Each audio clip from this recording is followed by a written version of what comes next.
ये बात समझ में आ गई तो बहुत बड़ी बात समझ में। ये बोले अविद्या का भूत लगा है, किसी को समझ में नहीं आ रहा। ये सारा का सारा फसाव इस शरीर से है। शरीर से विशाल विश्व ब्रह्मांड और उसकी उत्पत्ति किससे हुई? कर्ता कौन है? हरि। हरि के सिवा कोई कर्ता नहीं। वेद भी कहता है को हम बहुत श्यामा, मैं एक बहुत रूपों में हो जाऊं। तो भगवान श्री हरि के नाभि कमल से ब्रह्मा, ब्रह्मा से महादेव, पूरी सृष्टि सब उसी। मूल कर्ता कौन हुआ? हरि। अभी जितना कार्य हो रहा है ये 3 गुणों से हो रहा है। तो 3 गुण किसके प्रकट किए हुए? हरि। तो बोले फिर हमको दंड क्यों मिल रहा? क्योंकि तुम कर्ता बने हुए हो, तो भोक्ता भी तो तुम्हें को बनना पड़ेगा। कर्ता भोक्ता बने हुए तो शुभ अशुभ का दंड मिलेगा। बोले कर्ता कैसे हम बन गए? बोले अविद्या का भूत चढ़ गया तुम्हारे, अज्ञान का भूत चढ़ गया। कर्ता कृत जाने नहीं, कर्ता को तो जाना नहीं। माने निज करतूत, मैं ये किया ये किया। अब देखो यहां सावधानी की बात समझना है। ये अज्ञानी जन गलत ढंग से इसे समझते हैं। जैसे कहा जाता है प्रभु की इच्छा के बिना एक पत्ता भी नहीं हिलता, पक्का। लेकिन जिसकी ये स्थिति होती है, प्रभु की इच्छा में अपनी इच्छा मिला देता है, उससे कभी पाप होते ही नहीं, क्योंकि पाप होते हैं इच्छा से। जिसकी अपनी इच्छा है और अपना भोग है, उसको नरक और स्वर्ग भोगना पड़ेगा। वो केवल बातों से कहता है, उसकी स्थिति है कर्तृत्व और भोक्तृत्व भाव से। जब तक अहंकार है तब तक पापाचरण होता है, और जब अहंकार समर्पित हो जाता है तो उसका शरीर यंत्रवत वही चेष्टाएं करता है जिससे जगत मंगल होता है। वो कहते हैं कि कर्ता श्री हरि। अभी आप कहोगे कर्ता श्री हरि, तो आप 3 गुणों से प्रभावित होकर अहंकार में पापाचरण करोगे और कहोगे कि भगवान की इच्छा से हुआ। तो भगवान की इच्छा से नरक भी बना है, बड़े बड़े दुख भी बने, वो तुम्हें भोगना पड़ेगा। अगर समस्त दुख और सुख दोनों से ऊपर उठकर परमानंद में निमग्न होना है तो बोले कर्ता को जानो। एक कल संत भगवान प्रश्न कर रहे थे कि एकांत में तो ठीक है, लेकिन जब व्यवहार में उतरते हैं तो राग द्वेष हो जाता है। क्यों? क्योंकि तुम व्यवहार में क्रिया देखते हो, कर्ता नहीं देखते, कारण नहीं देखते। अगर कारण को देखो तो कारण श्री हरिवंश भनम, क्रिया को देखोगे तो अनुकूल हुई तो राग हो जाएगा, प्रतिकूल हुई तो दोष हो जाएगा। अगर कारण को देखोगे तो सब में पावर श्री भगवान कारण, राग द्वेष होगा ही नहीं। भगवत ऋषिक जी कहते हैं औरों की तो बात जाने दो, लगे हो अविद्या भूत काहे तुझ रक्षा करी हो। समीप में बैठे हैं अर्जुन जी के भगवान श्री कृष्ण। एक ब्राह्मण आता है और श्री भगवान के सामने वो कहता है प्रभु प्रभु अभी अभी मेरा पुत्र प्रकट हुआ और पधार गया। द्वारिकापुरी की बात है। प्रभु पैदा होते ही मर गया, ऐसा तो कभी नहीं हुआ कि पुत्र पिता के सामने मर जाए। ये तो धर्म रहित बात है।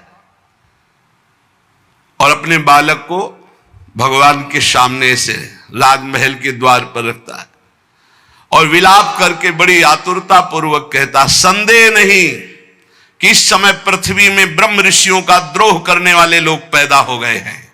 धूर्त कृपण पापी लोग बढ़ गए हैं, कर्म दोषी हो गए हैं। इसीलिए ये काल उल्टा चक्र चला रहा है कि पिता के सामने जन्मा हुआ पुत्र मृत्यु को प्राप्त हो रहा है।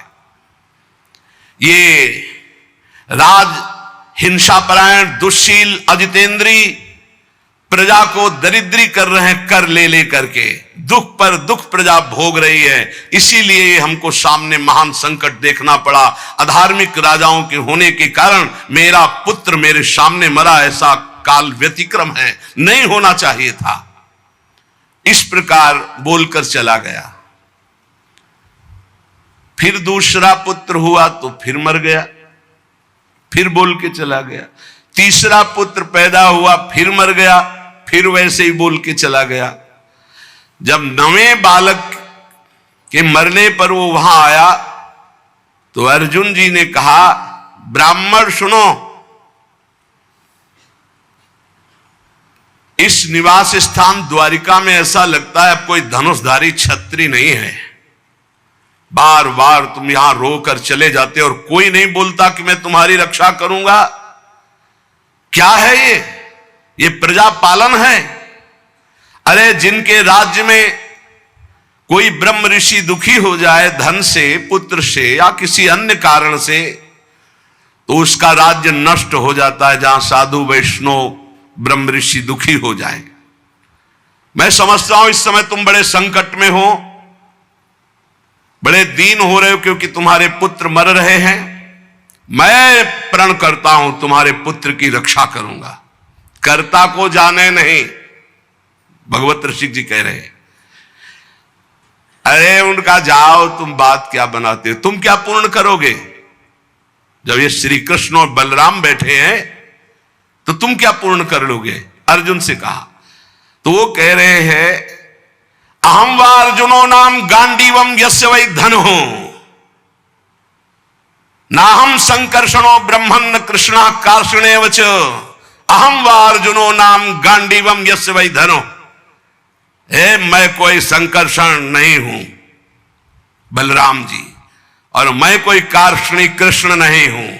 मैं गांडीव धनुषधारी अर्जुन, जो बोलता हूं वही करके दिखाता हूं। यहां दो भाव निकलते हैं कि देखो भाई मैं कोई कृष्ण बलराम तो हूं नहीं, उनका दास हूं। तो भगवान अपने प्रण को चाहे भुला दे लेकिन दास के प्रण का निर्वाह करते, इसलिए मैं प्रण लेता हूं कि मैं तुम्हारे पुत्र की रक्षा करूंगा। और एक भाव ये होता है कि मैं कोई कृष्ण बलराम नहीं हूं, मैं गांडीव धनुषधारी अर्जुन हूं, जो प्रण लेता हूं उसे पूर्ण करता हूं। ब्राह्मण ने कहा कैसी बड़बड़ करके बातें कर रहे हो?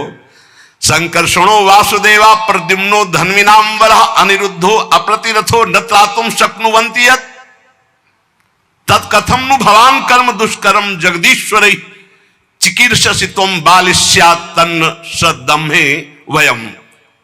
अरे जहां बलराम जी विराजमान, हल मुसलधारी सुदर्शन चक्रधारी श्री कृष्ण प्रद्युम्न अनिरुद्ध, ये अतिरथी महावीर, जब ये जगदीश्वर हमारे पुत्र की रक्षा नहीं कर सके तो तू क्या ये बालकों की मूर्खता जैसी बात करते हो?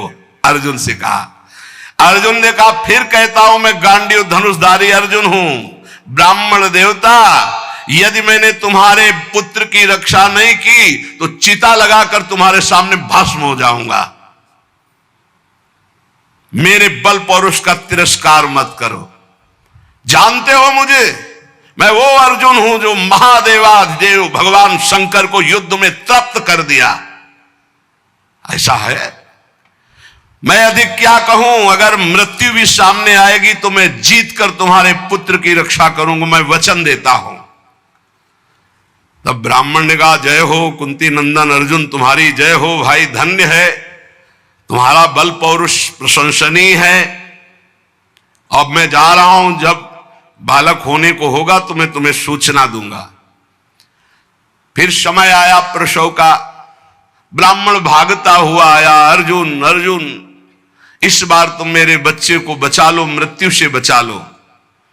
अर्जुन तत्काल गए, आचमन किया, भगवान शंकर का ध्यान करके प्रणाम किया, श्री कृष्णचंद्र की तरफ देखा भी नहीं, कर्ता को जाने ले यही बात समझा रहे, समझो। और दिव्यास्त्र का स्मरण किया और गांडीव पर प्रत्यंचा चढ़ाई और ऐसा बाणों का हाहाकार मचा दिया कि वायु भी प्रवेश करेगी प्रसव गृह में तो अर्जुन की आज्ञा से प्रवेश करेगी। दिव्यास्त्रों से पूरा बांध दिया, मंत्र से अभिमंत्रित करके प्रसव गृह को चारों ओर से घेर दिया, ऊपर नीचे दाएं बाएं ऐसा पिंजड़ा और दिव्य मंत्रों के द्वारा। पहले तो कम से कम बालक पैदा होकर के रोता फिर मर जाता था, अब पैदा हुआ ना तो सौ मिला ना आवाज सुनाई दी, गायब हो गया। पहले तो कम से कम लाश तो मिलती थी, रोता तो था फिर मर जाता था। अब वो ब्राह्मण अर्जुन से कहने लगा कि मेरी मूर्खता देखो, इस नपुंसक की बात में मैं आ गया। हाँ, अरे जहां श्री कृष्ण और बलराम नहीं रक्षा कर पाए, इसकी डींग भरी बातों पर मैंने विश्वास कर लिया। ना प्रद्युम्नो ना अनिरुद्धो न रामो न च केशवा यस्य सेकु परित्रातुम कोन्यस्तद वितेश्वरः। कौन ऐसा है जहां श्री कृष्ण बलराम प्रद्युम्न और अनिरुद्ध नहीं रक्षा कर पाए, वहां और त्रिभुवन में कौन रक्षा कर सकता है। मिथ्यावादी अर्जुन को धिक्कार है। अपने मुंह से बड़ाई करने वाले गांडीव धनुषधारी अर्जुन को धिक्कार है। दुर्बुद्धि मूढ़तावश कहता था कि मैं तुम्हारे बालक की रक्षा कर लूंगा। अब ब्राह्मण तो क्रोध में, देखने को मुंह नहीं मिला लड़के का, पैदा हुआ गायब। अर्जुन ने कहा ब्राह्मण मेरा अपमान मत करो। तत्काल योग बल से यमपुरी गए। भगवान धर्मराज जी ने देखा कि अर्जुन पधारे। बोले इस समय अर्घ पात्र लेने का हमें अवसर नहीं है, हमें यह बताओ कि वो जीवात्मा तुम्हारे यहां आया है। बोले हमारी पुरी में नहीं आया। विचार किया कि कहां चला गया जब यमपुरी में नहीं आया। इंद्रलोक, अग्निलोक, नैऋति, सोम, वायु, वरुण सबकी पुरियों में गए। अतल नीचे, अतल, सुतल, पाताल, तलातल, महातल, इन लोकों में गए। ऊपर के जनलोक, महालोक, तपलोक, ब्रह्मलोक, कहीं भी ब्रह्मा की जितनी रचना सब घूम डाला अर्जुन ने, कहीं वो जीव नहीं मिला। अब आए, अब भगवान श्री कृष्ण की तरफ देखा। प्यारे प्रणाम, अब जा रहे हैं भस्म होने हम चिता में। यही जीव की दशा है। जब सब जगह से हार जाता है तब बोलता है हरि शरणम। पहले नहीं चितवन किया कि प्रभु, तो प्रभु समझा देते। प्रण लेने से लेकर अभी तक भगवान की तरफ नहीं देखा कि रुख क्या है। अब जब चिता में जलने का नंबर आया तब केशव प्रणाम आखिरी स्वीकार करो। तो भगवान ने कहा किस बात का। बोले वो प्रण है ना, तो चिता में जलने जा रहे। तो उन्होंने कहा तुमने अभी पूरे बल का प्रयोग कहां किया। ध्यान दीजिए, तुमने अभी पूरे बल का प्रयोग कहां, तुम्हारा पूरा बल तो मैं हूं। मुस्कुरा दिए अर्जुन। यही हमसे गलती होती है। हमारा बल कौन है? आराध्य देव। हम अपने बल की डींग हाँकने लगते हैं। उन्हीं के बल से मिले हुए बल से हमारा पूरा बल श्री भगवान है। देखो अर्जुन, तुम्हारा बल मैं हूं। जिस समय ये तुम्हारी निंदा कर रहे हैं यही सब लोग प्रशंसा करेंगे और तुम्हारे यश की कीर्ति की स्थापना होगी। करें करावें आप सब, जने बढ़ाई दे। मान लो कर्ता को जानो कौन है। सर्वशक्तिमान भगवान जे भी चिंतन किया, भगवान का दिव्य रथ आ गया। भगवान की दिव्य घोड़े, दारुक नाम का सारथी। भगवान ने अर्जुन से कहा बैठो हमारे रथ में। रथ में बैठे। दारुक ने भगवान के नेत्रों की तरफ देखा, इशारा किया ले चलो। 7 पर्वतों वाले 7 द्वीप, 7 समुद्र, लोकालोक पर्वत, इनको लांघकर घोर अंधकार, इतना अंधकार कि भगवान के दिव्य घोड़े सैब्य, सुग्रीव, मेघपुष्प, बलाहक, मेघपुष्प बलाहक नाम के 4 घोड़े मार्ग नहीं दिखाई दे रहा। तब योगेश्वरों के भी परमेश्वर भगवान श्री कृष्ण ने जब घोड़ों की दशा देखी तो सुदर्शन चक्र का स्मरण किया। हजार हजार सूर्यों जैसा एक साथ तेज प्रकाशित करने वाले भगवान की दिव्य पार्षद सुदर्शन जी आगे चल रहे हैं। घोर अंधकार में सुदर्शन चक्र से ज्योति ऐसी प्रकट हो रही कि सब अंधकार नष्ट होता जा रहा, प्रकाश। ऐसे भगवान के सेवक हैं, ऐसे भगवान के दास हैं। सुदर्शन चक्र के द्वारा बतलाए हुए मार्ग से चलकर अंधकार की अंतिम सीमा में पहुंचे। अब अंधकार के पास इतना दिव्य प्रकाश, प्रकाश ही प्रकाश, जैसे घोर अंधकार ऐसे घोर प्रकाश। अब वहां अर्जुन की आंखें चौंधिया गई, विवश हो गए, नेत्र बंद कर लिए। इतना तेज भगवान वहां भी सामर्थ्य प्रदान करी अर्जुन को और घोड़ों को भी। उस तेज के बाद महान जलराशि, श्याम वर्ण का जल ही जल, अगाध जल, जल पार किया तो तेज आंधी, वायु ही वायु। भगवान की ही केवल सामर्थ्य पहुंचने की और सामर्थ्य नहीं। अब वायु के प्रवाह में बड़ी बड़ी तरंगें उठने लगी। फिर भगवान ने उसको शांत किया। आगे बढ़े तो एक दिव्य महल, और उस महल में मणियां ऐसी चमक रही थी मानो हजार हजार सूर्य एक साथ प्रकाशित हो रहे। भगवान भगवान है, भगवान जैसा कोई नहीं। चारों ओर बड़ी ही उज्जवल ज्योति फैल रही है। देखा अनंत महिमा से युक्त भगवान शेष जी सैया बनाए हुए, और अद्भुत एक एक सिर पे ऐसे मणि चमक रही, ज्योतिर्मय, प्रत्येक फण पर सुंदर सुंदर मणियां जगमगा रही।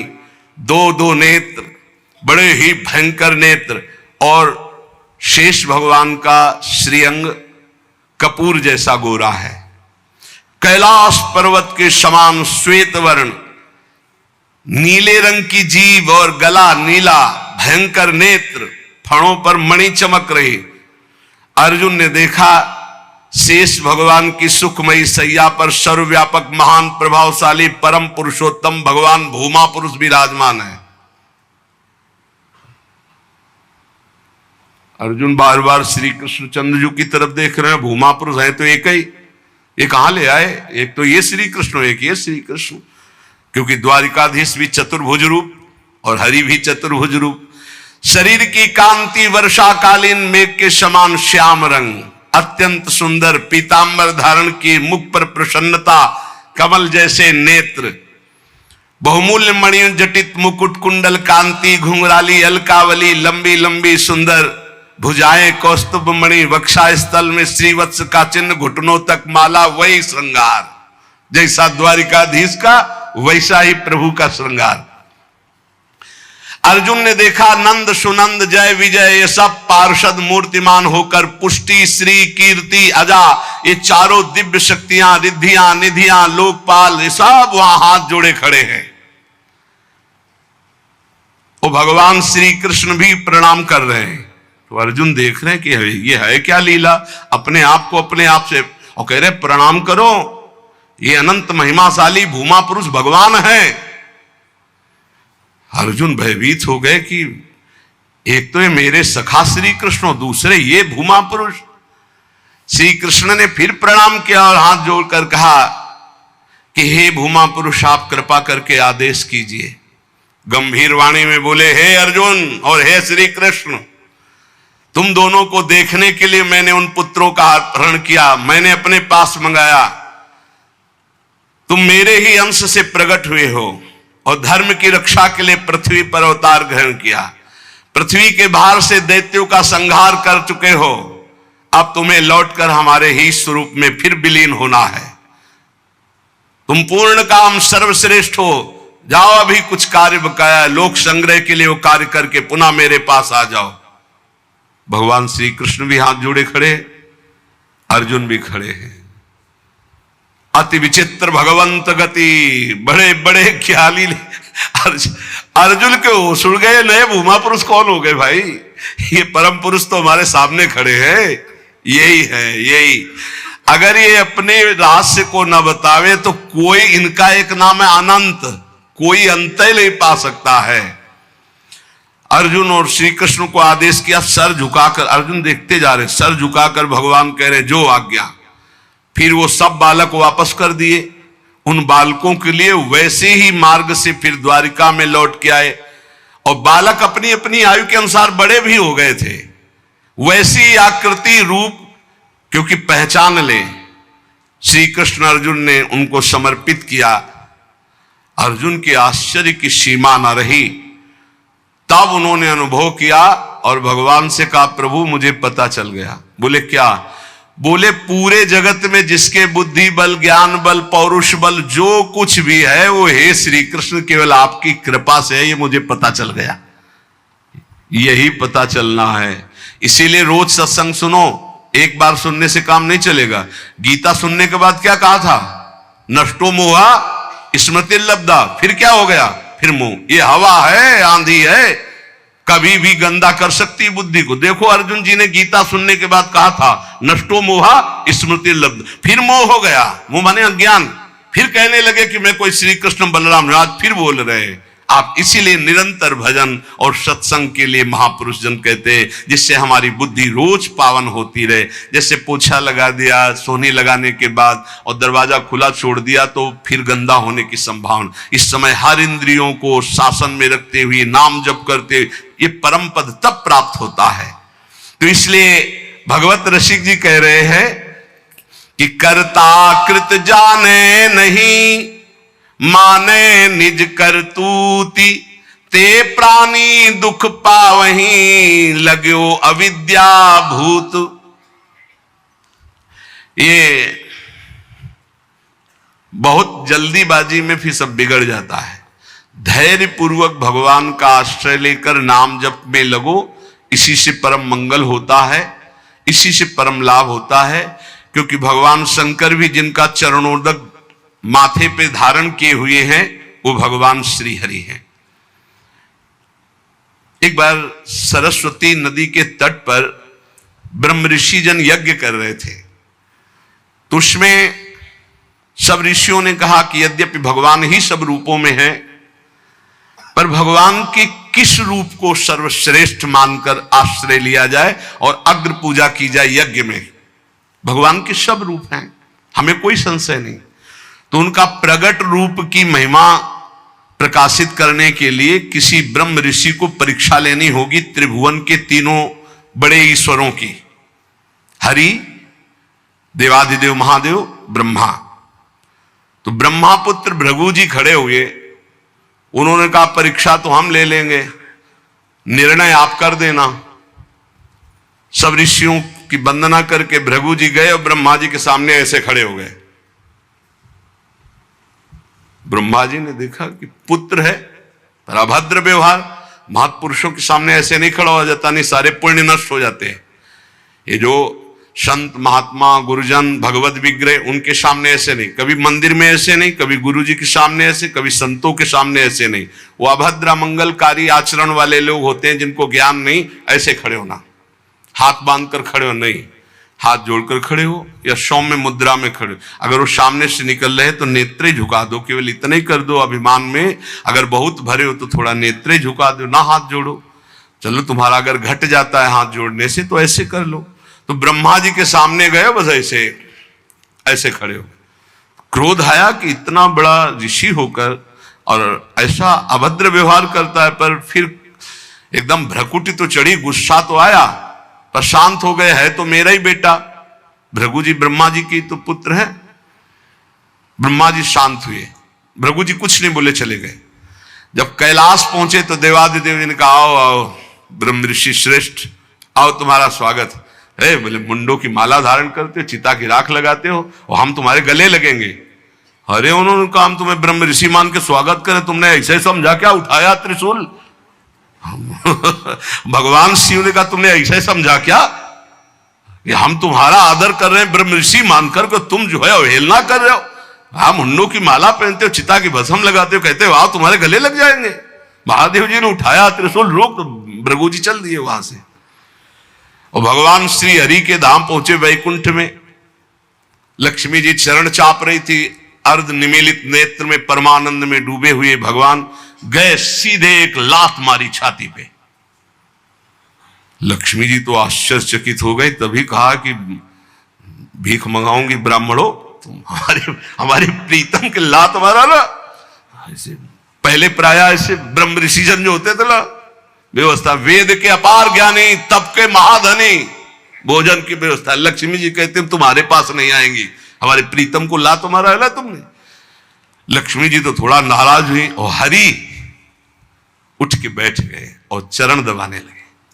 कहा बड़ा कठोर हृदय है हमारा, आपके बड़े कोमल चरण हैं, अगर मुझे पता चलता तो मैं आपके चरणों की अगवानी करता, मुझसे अपराध बन गया कि मैंने अगवानी भी आपके चरणों की। और चरण दबाने लगे।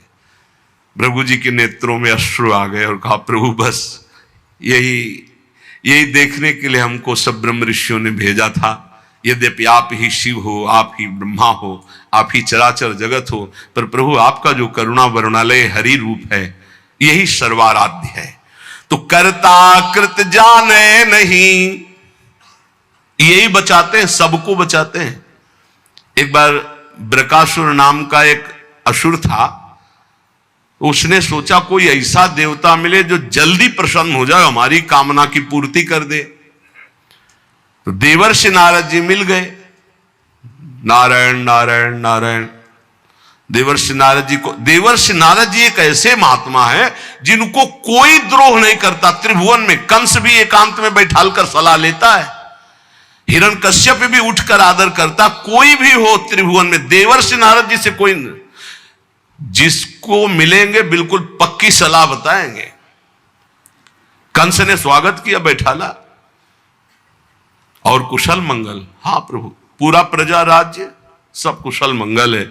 अभी अभी की बात है, वो वसुदेव जी आए थे लड़के को लेकर, हमने वापस कर दिया कि हमें तो 8वां से भय है। नहीं नहीं, गड़बड़ है। कमल उठाया, कहा देखो यहां से गिनो, 1 2 3 4 5 6 7 8, आया ना 8वां, पहला आया ना, फिर दूसरे शुरू किया, हर 8वां हो सकता है। उनको लगा कि नारद जी जैसा कृपालु कौन हो सकता है, और नारद जी को लगा ऐसे ये दया करेगा तो भगवान के अवतार में देरी हो जाएगी, क्योंकि 8वें में आना है, और जब तक ये दया करेगा तब तक भगवान विकल नहीं होंगे, इसको क्रूर होना चाहिए, क्योंकि भगवान का अवतार शीघ्र हो। हर कमल की पंखुड़ी को 8वीं बता दिया, हर बेटे को 8वां बता दिया, तुरंत मुलवाया। नारद जी एक ऐसे महात्मा है जिनको सब कोई आदर करता है। बृकासुर ने देखा, साष्टांग दंडवत हुआ, नारायण नारायण। महाराज कोई ऐसा भगवान बताओ जो बहुत जल्दी प्रसन्न हो जाए। बोले वो तो शास्त्रों में प्रसिद्ध है, आशुतोष, देवाधिदेव महादेव, उनके ज्यादा आशुतोष, वो ऐसे देवता है वो जल्दी प्रसन्न हो जाते हैं। और कोई सेव संतरा की जरूरत नहीं भाई, देवाधिदेव महादेव देख लो, कोई देवता ऐसा भोग नहीं पाएगा, त्रिभुवन में कोई देवता नहीं ऐसा भोग पाएगा जैसा देवाधिदेव भगवान शिव एक चुल्लू जल में प्रसन्न। ऐसे ऐसे कृपालु हैं कि जो कोई सृष्टि में न स्वीकार करे वो स्वीकार करने के लिए तैयार, उतने में प्रसन्न हो जाते हैं। बोले आशुतोष देवाधिदेव महादेव हैं। अब वो सोचा कि मंत्र और ये आराधना हमसे तो बनेगी नहीं, आसुरी प्रवृत्ति है, तो अग्नि को प्रकाशित करके अपने शरीर का मांस नोच नोच करके स्वाहा, भगवान शिव का मंत्र जपता तो स्वाहा। भगवान शिव बड़े कृपालु के, बेकार को ऐसे, हम तो एक चुल्लू जल में प्रसन्न हो जाते हैं, इतनी भगवान शिव प्रसन्न हो गए।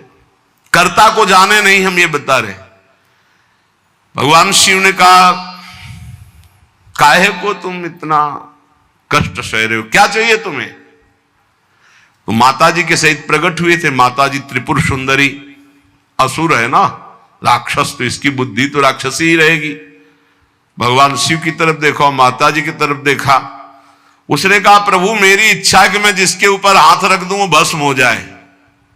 भगवान शिव बिना विचार किए बोले तथास्तु, ऐसा ही हो।